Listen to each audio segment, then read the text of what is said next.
Well, welcome in, guys, from the TFGO League. God damn, I'm trying to figure out how to present this thing. I'm an idiot. But as I try and figure this out, Jesus Christ. Oh, here we go. Control F5. All right. Anyways, let's get right into it here. We got the top 10 running backs today. Like I said, we're going to be dropping a video every week we advance. Going off the 2022 draft class. I think that's pretty obvious after the quarterback video. Just a little update on the draft class. We're pretty much done with the whole offense. Got to do defense hopefully in the next couple days here before we hit that advance so we can get in for week 3 so we can start scouting. I don't think that's going to happen unless I really put in a lot of work. Week 4 or 5 at the latest. It's probably the ETA on getting that in there. But let's get right into it. So we've got the top 10 today.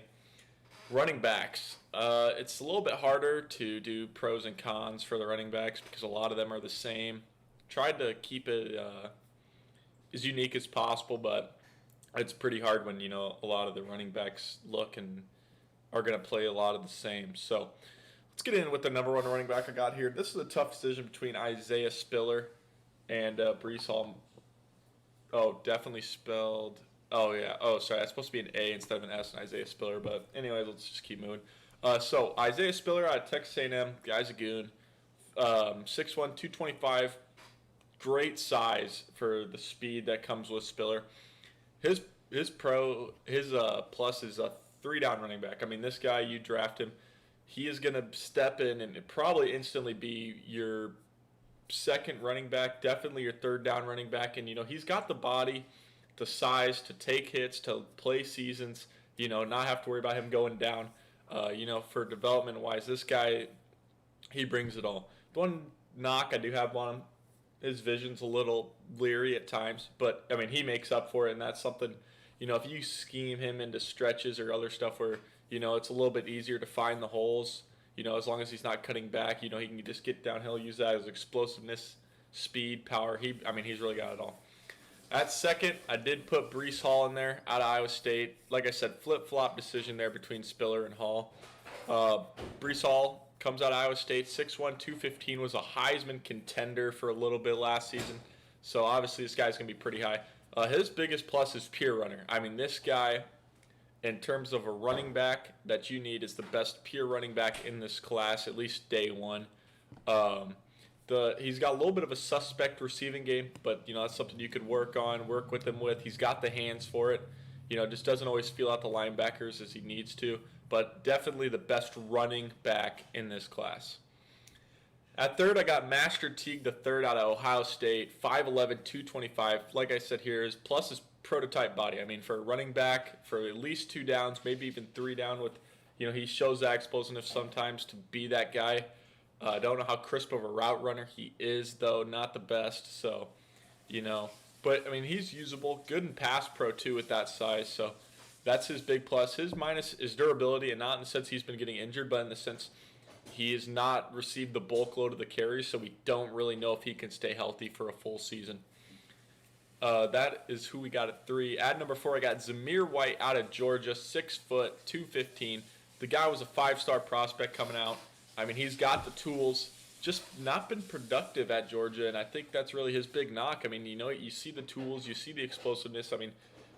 He's got everything you want, just has not translated onto the football field, and I think that's why he could definitely jump. He might fall too, depending on if he has another bummer of a season. He's a guy you could take a shot on later in the draft and hope his intangibles play through for you. So those are kind of the number 4. Those are the 4. Now we kind of get into some more of the specialty running backs after those 4, which are the type of guys who can be, day 1 starters and, take bulk carries. Number 5, I got Tyler Goodson out of Iowa, 5'10", 205.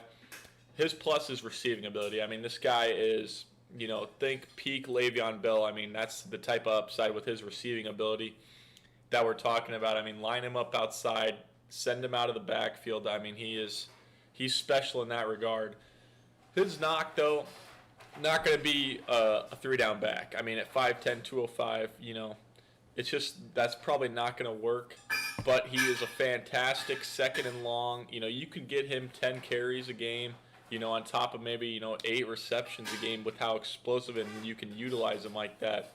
That's kind of his game. Doesn't have the high-end speed of some of these other guys, but his acceleration and quick game is just some of the best. So that's why I got him at 5 over some of the other guys here below him. Like at number 6, C.J. Verdell of Oregon. Slots in just about the same at 5'10", 210. But he actually has third down running back potential. He's proven it at Oregon, that he can withstand the 3 down back. But he's definitely, a day one type of guy where you get him in and he could be your third down running back with his explosiveness. Not going to break too many tackles, through the power side of it, but as an agility guy, he's one of the better ones in this class as well. I'm not going to him spin ball carrier vision. At Oregon, he's not required to cut and, find holes like he would be in probably a more NFL style offense. So that's not really a knock. It's just we haven't seen it yet. So that's why I got him at 6. At 7, Kevin Harris out of South Carolina, 5'10", 225. His obvious plus is power. I mean, this guy is a beast in the hole. I mean, he is going to step in and probably be one of the better power backs on your roster if you do take him. This guy just, he doesn't go down very easily. Great for the goal line. Great if you want like a little first down punch, to hit the opponent with, make him work for the tackle type of guy. His knock on him 2 down back, he's not going to be on the field on third down unless maybe third and forever and you just want him to pass block. That's definitely a good he's a good pass blocker. But that's really, Kevin Harris really is he's going to be a goal line back. He's going to get a lot of touches down there. He's going to get a lot of touches on first down, where you're trying to get, some power if you're playing a softer opponent that week when it comes to being in the box. At number 8, I got Max Borghi out of Washington State, a guy who definitely could rise up this list. Just not your prototype. I mean, you can just look down the height and weight, and you can see a similar occurrence. This Max Borghi, complete outlier here at number 7, or number 8, I should say. He's 5'10", 198.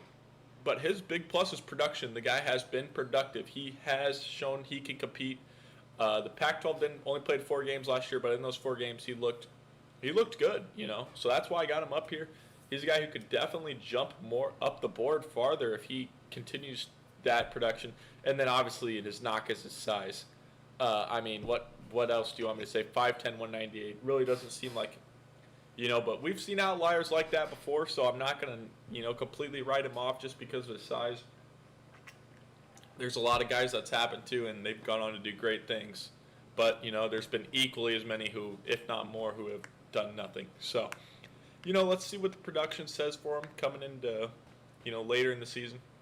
And number 9, just a raw athlete of John Emery Jr. out of LSU. 5'11", 215. His plus is size plus speed combo. I mean, the guy has what you're looking for. The knock, obviously, if I'm going to, make him sound like one of the best running backs in his class, obviously going to be production. Hasn't seen the field much. He's going to get his chance this year. Let's see what he does. This guy is definitely going to rise up some boards. I don't think he's going to be the 9th guy off the board. I think he'll definitely go before some maybe of the guys ahead. But, there's going to be some teams that fall in love with him, I think, as we get closer to the draft. And at number 10, I got Mohamed Ibrahim, or Mo Ibrahim, 5'10", 210.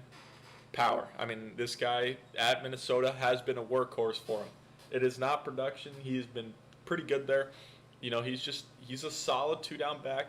He might have the skills to develop that 3-down back. I just don't see it happening. So that's kind of my knock on it. Is that, you get a 2-down back who's really productive, maybe like a Mark Ingram type of guy, later career Mark Ingram, where, he takes the first, maybe second down carries and is really productive with them, He gets 8 yards. He gets you into a lot of manageable first downs. That's a great guy to have on your roster. But you don't want to be taking that guy, third running back off the board. You want a guy who can win you games, get first downs, and that's just, I don't think that's really his game, besides maybe breaking a run or two. So that's the top 10. I didn't get my grades with them. I'm kind of giving them to you now. Just kind of a quick recap. Isaiah Spiller, day 1 guy. I'm thinking late first, maybe probably early second, depending on what teams are in the market, if your roster's pretty well and you're sitting there at 22 and you see Isaiah Spiller, I think you're going to probably take him. You never want to take a running back in the first. That's the old adage. But if you can get a guy who's a difference maker, if he's going to make your roster better day one next year, that's what you want with your first round picks. You want guys who make your roster better. It might be a position that provides less, value than, say, if you get a receiver who comes out and does great things, or a corner or pass rusher. But I mean, that's the type of guy. Breece Hall, early 2, definitely second round guy. Don't see him slipping out of that. I don't even see him making it halfway through the second. Now's where a lot of those two guys are going to go 1-2. Depends on what order you want to pick them. Now's where the calamity happens. Kind of why I waited a little bit with these, because I think 4 through 6 you could interchange. I mean, it's really, or 3 through 6 I should say. You can interchange those guys with any other guy, and I think, more likely than not, you're going to be happy. It's just like, what do you like more? Do you like, what do you want? That's the type of range. And so that's they're all day 2 guys. It's just a matter of when, second round, third round, what team falls in love with them, what team, doesn't want them, and where do they go. And so that's kind of why I got them all there. We'll see a lot of running backs, I think, come off in day 2. And so I think that's 3 through 6. Those are going to be the 4 guys. And then day 3 guys here, Kevin Harris, Max Borghi, John Emery Jr., and then Mo Ibrahim. I'm almost going to guarantee you can slot Kevin Harris and into the day 3. Mo Ibrahim, I definitely could see going day 2. Same thing with John Emery Jr., depending on, especially if he, produces this year. And if Borghi continues to play like a beast like he did last year, he could jump into this. So, it's a big mixing, of a lot of guys. The 3 through 6 guys, I think, have shown what they can do. You know what you're getting. The 7 through 10 guys, on the other hand, besides Kevin Harris, I think he's pretty well slotted in. You know what he's going to bring. The 8 through 10 guys, on the other hand, are guys who can definitely rise up the draft board as well as fall. They could definitely fall by some other guys who I don't even have listed on here. There's so many running backs. This is kind of the 10 I went with to be impact players in week 1 of next season. So thanks for tuning in. That's going to be all in the top 10 of the running backs next week, week 3, big week, wide receivers. A lot of talent in this year's class. With some injuries last year, Justin Ross, George Pickens, some of the higher guys on top of this class. What to make of the 2 Ohio State receivers. I'm going to break that down next week. So probably, I think it'll be Tuesday. So, that'll be a good video to watch. That's because I know a lot of teams are always looking for wide receivers. After, there's only about 5 teams looking at quarterbacks. It's great to watch the running backs video because they're great value on day 2. But, the wide receivers one's going to be huge because a lot of teams are going to look for first round and early second round, wide receivers to make an impact. And I think it's going to be a great video next week. So thanks very much for tuning in. Like I said, we're going to be coming in hot. Keep